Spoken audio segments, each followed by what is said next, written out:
তো হে এভরিওয়ান, আমি খুশি আপনাদের মাঝে আরও একটি নিউ ব্লগ ভিডিও নিয়ে হাজির হলাম। তো আসসালামু আলাইকুম এভরিওয়ান, আপনারা সবাই কেমন আছেন? আশা করি ভালো আছেন।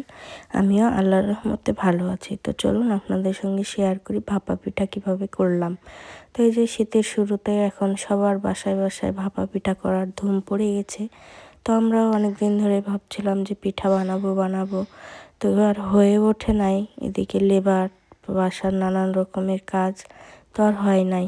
তো এই যে আমি প্রথমে উপরে তুলে রাখা ছিল হাঁড়ি এবং পিঠা বানানোর যে বাটিটা থাকে ওইটা, তো নামিয়ে ভালোভাবে পরিষ্কার করে নিয়েছি, যেহেতু অনেক দিন ধরে তুলে রাখা ছিল। ধুয়ে নিয়ে তাই পরিমাপ মতো পানি দিয়ে দিয়েছি, পানি দিয়ে চুলায় বসিয়ে দিয়েছি। আর এইদিকে গুড়গুলোকে কেটে নিয়েছি। তো গুড় ফ্রিজে ছিল, তো অনেক শক্ত হয়ে গেছে, তো সেজন্য কাটতে একটু কষ্ট হয়েছে। তো এই যে দেখেন, এদিকে আমার পানির বলকটাও চলে আসছে। পানিটা ভালো হয়ে বলক হয়ে গেলে তখন পিঠাগুলোকে একটা একটা করে বানাতে হবে, তারপরে দিয়ে দিতে হবে।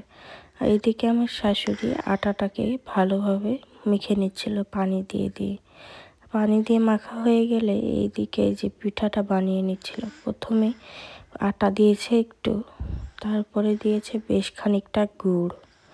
তো গুড় একটু বেশি করে দিয়েছে, তারপরে দিয়ে দিয়েছে আবার আটা। তো এরকম করে একটা একটা করে লেয়ার করে বানাতে হয় ভাপা পিঠা।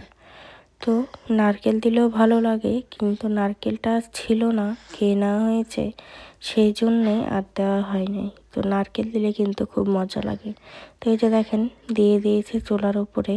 তো পিঠাগুলো একটা একটা করে হচ্ছিল আর একটা একটা করে বানানো হচ্ছিল। তো এটা হয়ে গেল, তো আরেকটা বানাচ্ছিলাম। এভাবেই একটার পর একটা দিচ্ছিলাম আর তুলছিলাম। এই যে দেখেন, গুড় দিয়ে দিলাম। যত বেশি গুড় দিবেন ততই কিন্তু খেতে ভালো লাগবে।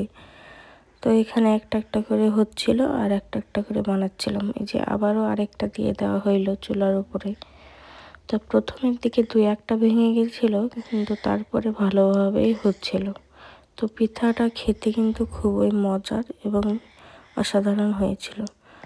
তো আমার ভিডিওটা কেমন লাগলো সবাই অবশ্যই কমেন্টে জানাবেন, এবং নতুন নতুন ভিডিও পেতে আমার চ্যানেলটাকে সাবস্ক্রাইব করে পাশে থাকবেন।